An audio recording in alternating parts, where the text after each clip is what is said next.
Mahabharata, volume 1, capítulo 29, o retorno de Arjuna.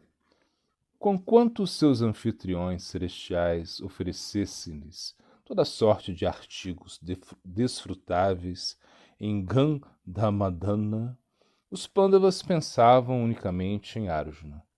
Eles não suportavam a espera até poderem revê-lo, motivo pelo qual os dias passavam lentamente na expectativa de seu retorno a qualquer instante.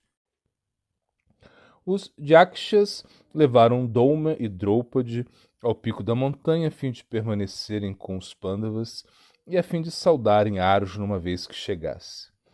7 dias após a batalha, os Pandavas viram alto no céu o refulgente quadriga de Indra aproximando-se da montanha, tal qual um meteoro cortando as nuvens. Sobre a quadriga viram Arjuna sentado como o próprio Indra.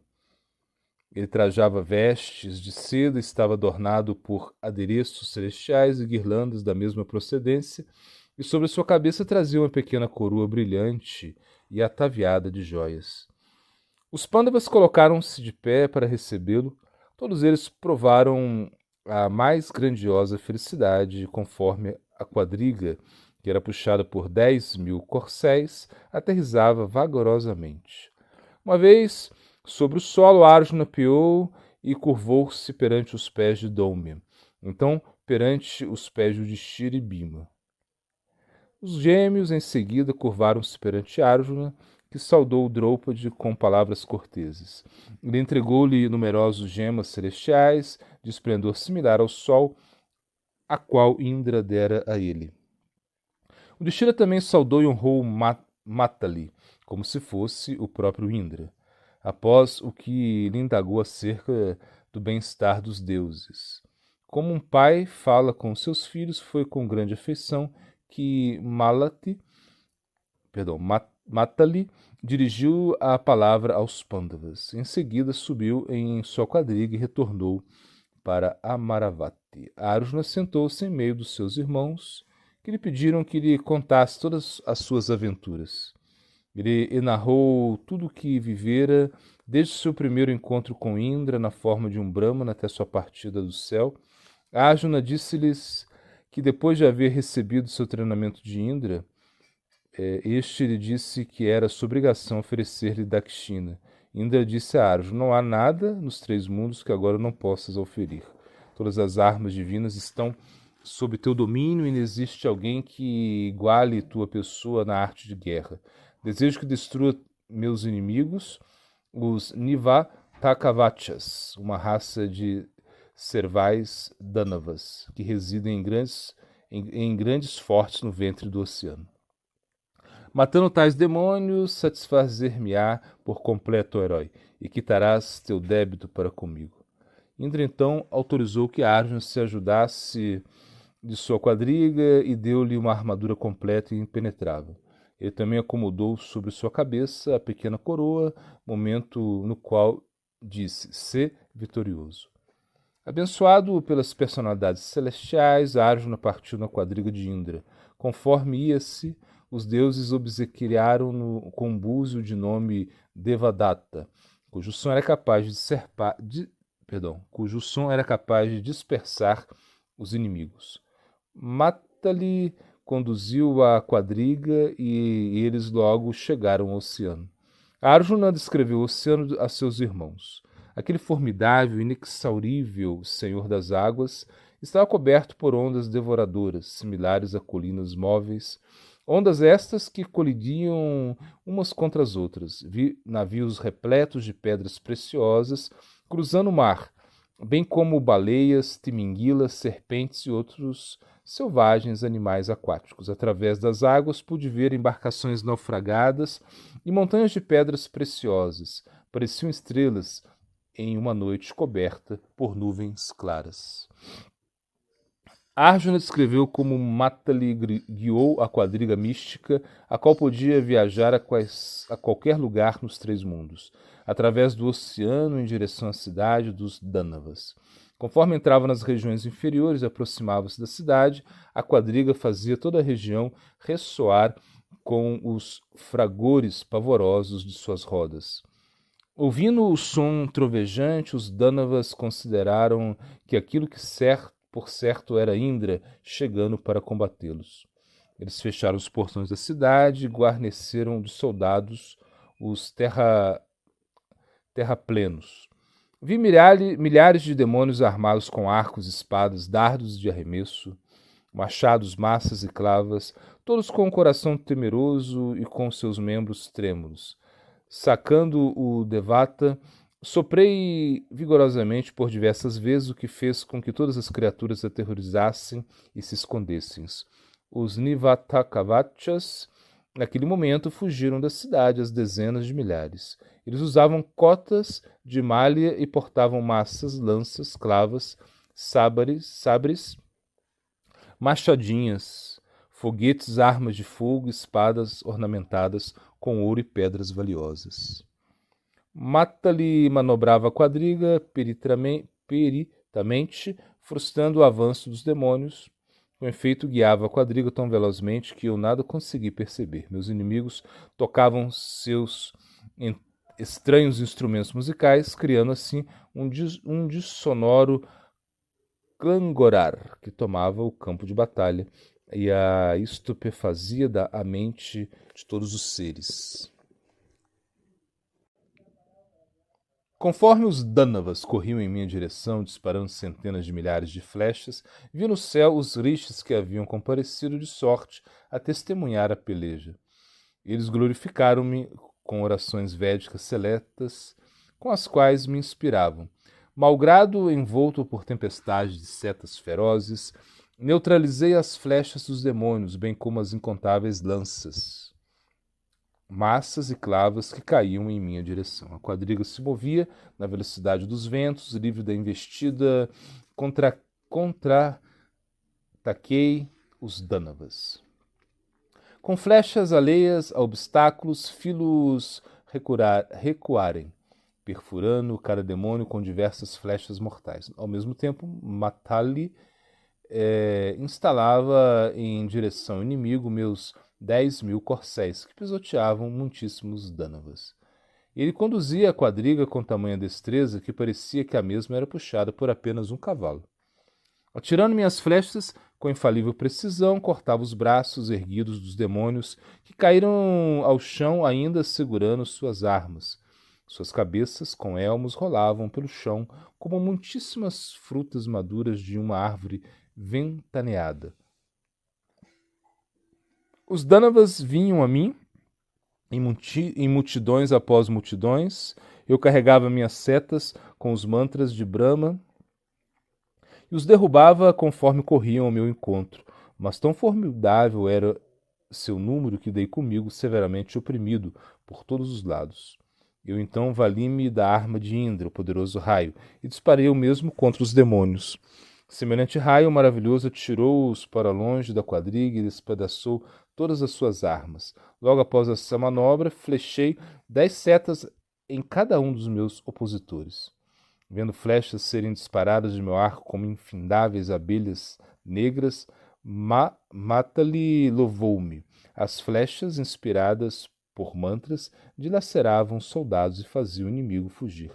Sangue transbordava como regatos durante a estação das chuvas.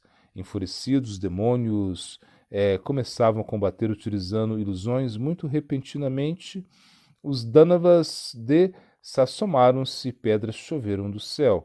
Mirando para o alto e apontando rapidamente em diversas direções, detive as pedras com flechas de pontas invertidas, as quais pulverizavam as grandes rochas. Em seguida, os demônios enviaram torrentes de chuva, acompanhadas por um aterrador vendaval. Toda a área foi inundada e não era possível distinguir terra e céu. Parecia haver um interminável lençol de água cobrindo tudo. Ao mesmo tempo em que me esforçava para manter minha mente sob controle, invoquei a flamejante arma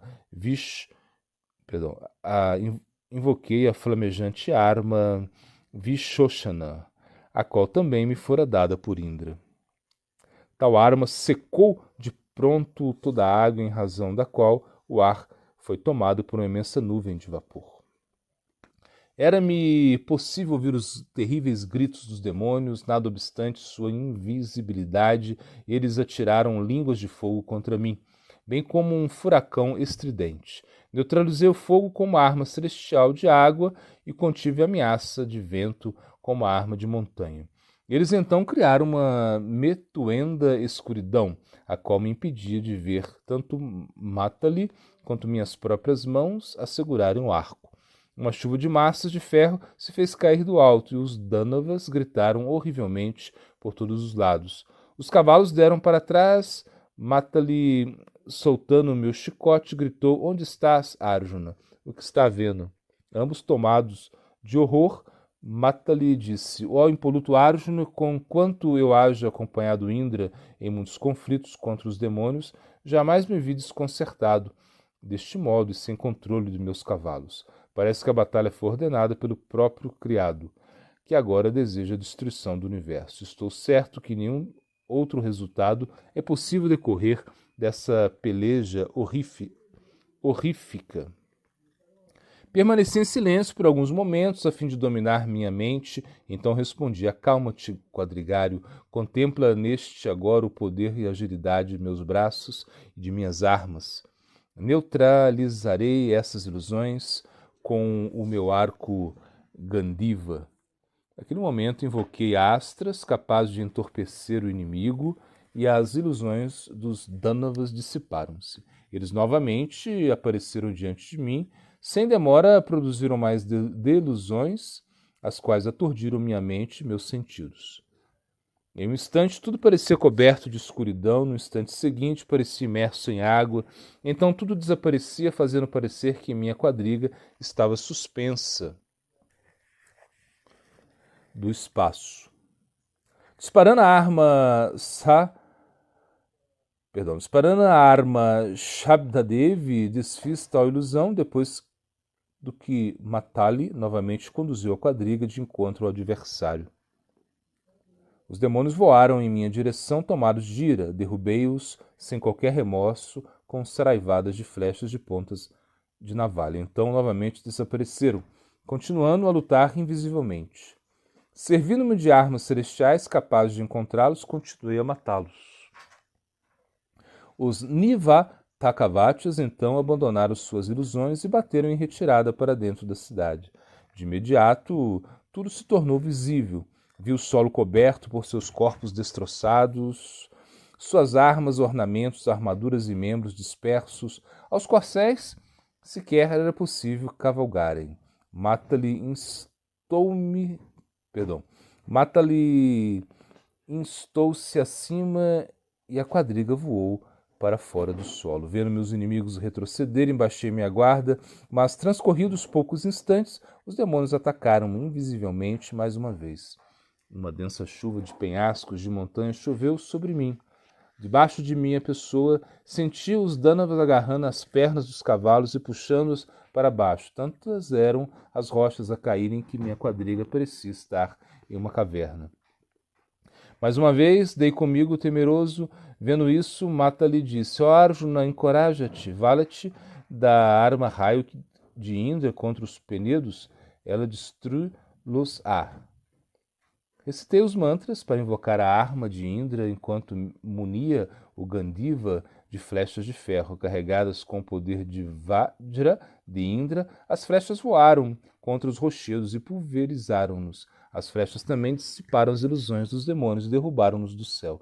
Gritando horrivelmente, caíam por todos os lados, como grandes meteoros caíram do céu.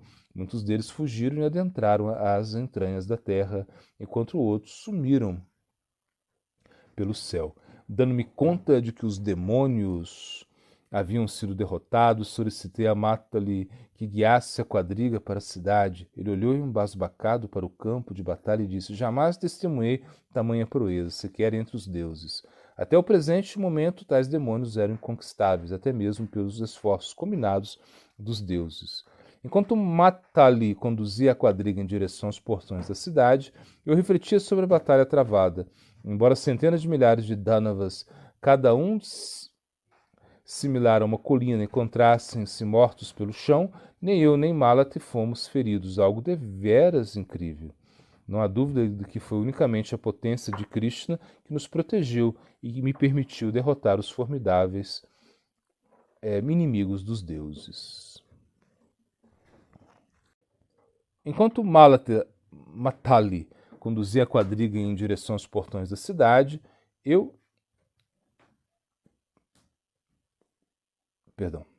Entramos na cidade dos Dânavas e vimos milhares de mulheres a chorarem lastimosas. Elas caíam para trás em medo conforme passávamos, provando terror ante o estripar trovejante da quadriga. O som metálico de suas joias e ornamentos, enquanto fugiam, assemelhavam-se ao som de uma chuva de granizo a cair sobre a montanha. Vi as mulheres desaparecerem rapidamente para o interior dos seus palácios de ouro, os quais tinham incontáveis gemas decorando-os. Atônito diante do esplendor da cidade, eu disse a Matali: esse local parece superior a Amaravati. Por que os deuses não residem aqui? Matali respondeu que a cidade certa vez fora residência de Indra, mas os demônios apossaram-se da mesma após haverem satisfeito Brahma através de ascetismo. Brahma conferiu-lhes bênçãos que os tornaram invencíveis aos deuses.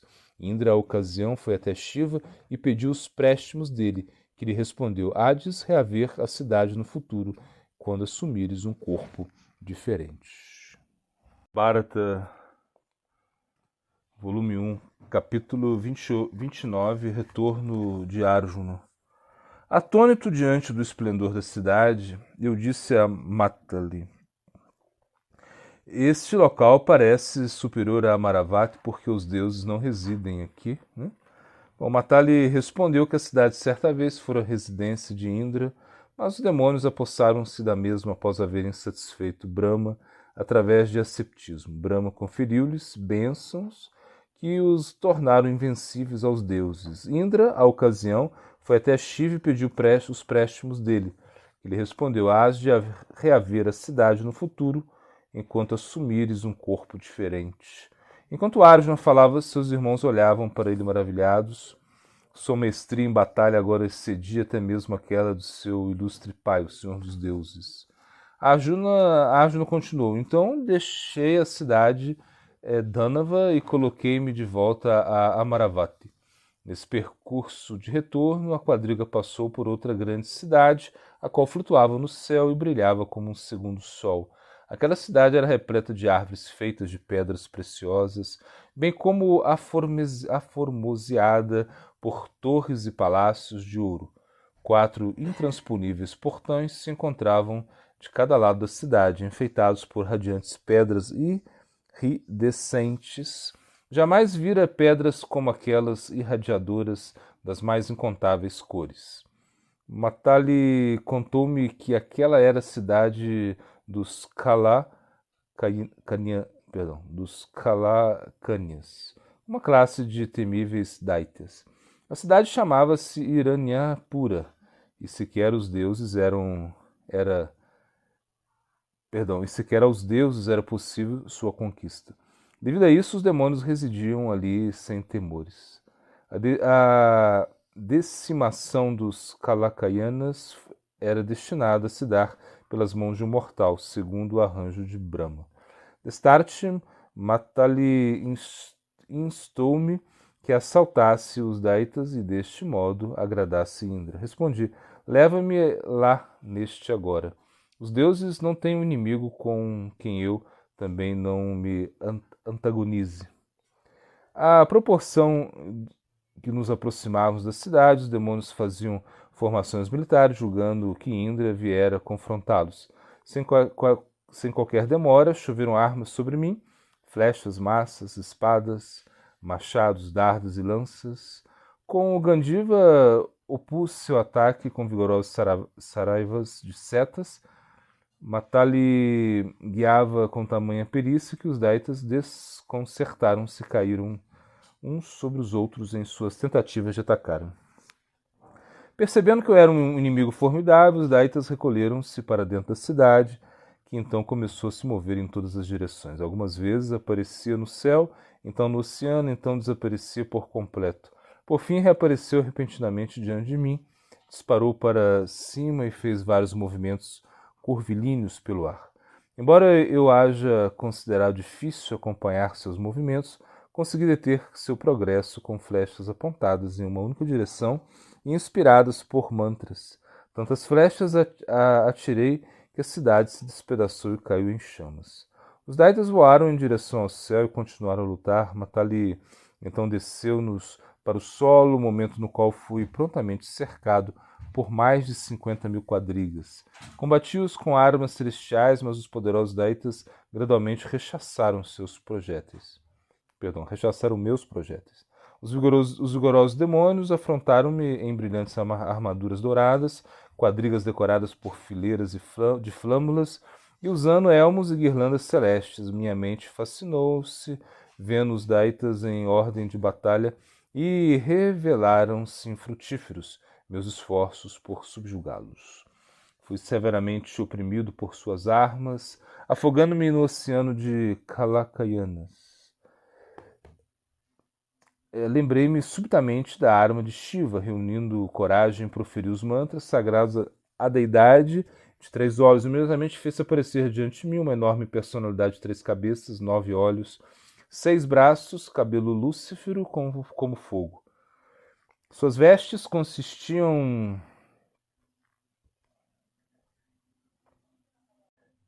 em grandes serpentes que a todo tempo dardejavam suas línguas.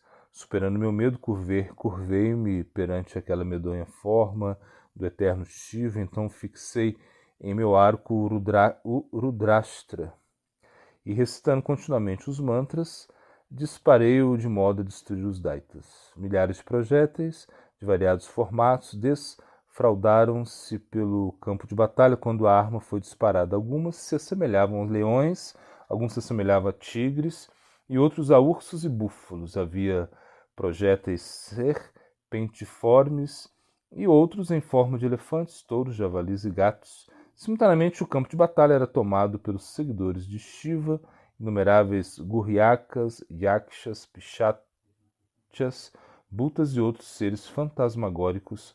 Todos eles precipitavam-se contra os Daitas com uma assustadora alarida. Enquanto o Rudrashta vassalava o inimigo, eu tirava uma ininterrupta chuva de flechas brilhantes como fogo feitas da essência das rochas. Os Daitas foram destroçados e os poucos sobreviventes debandaram-se em pavor. Entendo que minha vitória se devia exclusivamente à arma de Shiva. Curvei-me perante ele, bem ali no campo de batalha. Matali louvou-me, então retornamos à morada de Indra. Quando Indra tomou ciência de meu feito, agradou-se e abençoou-me, dizendo que eu sempre permaneceria impávido em batalha e sempre dispararia minhas armas infalivelmente. Também me bendisse com a graça de jamais ser desbaratado por quaisquer guerreiros celestiais, quer Danavas, Daityas ou Nagas, quer Gandharvas, Suparnas ou Yakshas. Ele me disse que eu conquistaria a terra e entregaria seu domínio ao Yudhishthira. Ele então me museou-me com esta armadura inviolável que agora uso e acomodou essa pequena coroa sobre minha cabeça. Também me presenteou com o Devadatta após o que me trouxe de volta a esta montanha. O Yudhishthira impressionara-se com a narração de Arjuna. Ele disse: ó Dhananjaya, deveras fortunoso de haveres encontrado com mais poderosos deuses e haveres recebido deles todas as armas divinas. Considero que a terra já foi conquistada e os filhos de Dhritarashtra já sobrepujados. Né? Ó Bharata, gostaria de ver as armas com as quais derrotaste os demônios. Arjuna consentiu no pedido do irmão e preparou-se para exibir as armas. Tendo o solo como sua quadriga, o Pandava ficou de pé, com o Gandiva em punho, e lembrou os mantras para invocar os vários projéteis. Em sua armadura celestial e diadema, também das esferas superiores, voltou-se para o leste silenciosamente, concentrou sua mente nas orações. Quando prestes a exibir as armas, a terra tremeu e a montanha parecia prestes a partir. Bom, o sol foi encoberto, o vento parou de soprar, os Brahmanas deram consigo incapazes de recitar os Vedas, e todas as criaturas sentiram-se oprimidas. Repetidamente, os pandas viram no céu o poderoso Brahma de 4 cabeças, rodeado por todos os deuses. Os Gandharvas e as Apsaras também se fizeram presentes, dançando e cantando pelas encostas. Uma chuva de flores caiu sobre Arjuna enquanto olhava ao redor em grande deslumbre. Diante dele apareceu o divino sábio Narada, enviado pelos deuses. Narada disse ao herói: não dispare as armas celestiais sem propósito, ou destruirão todos os 3 mundos. Tais armas devem ser utilizadas somente em batalhas contra poderosos inimigos, não sejas precipitado. Narada voltou ao seu destino. Ó Ajatashatru, verás todas as armas quando Arjuna valha das mesmas na guerra contra os Kauravas. Os irmãos curvaram-se a Narada, que então partiu juntamente com todos os deuses.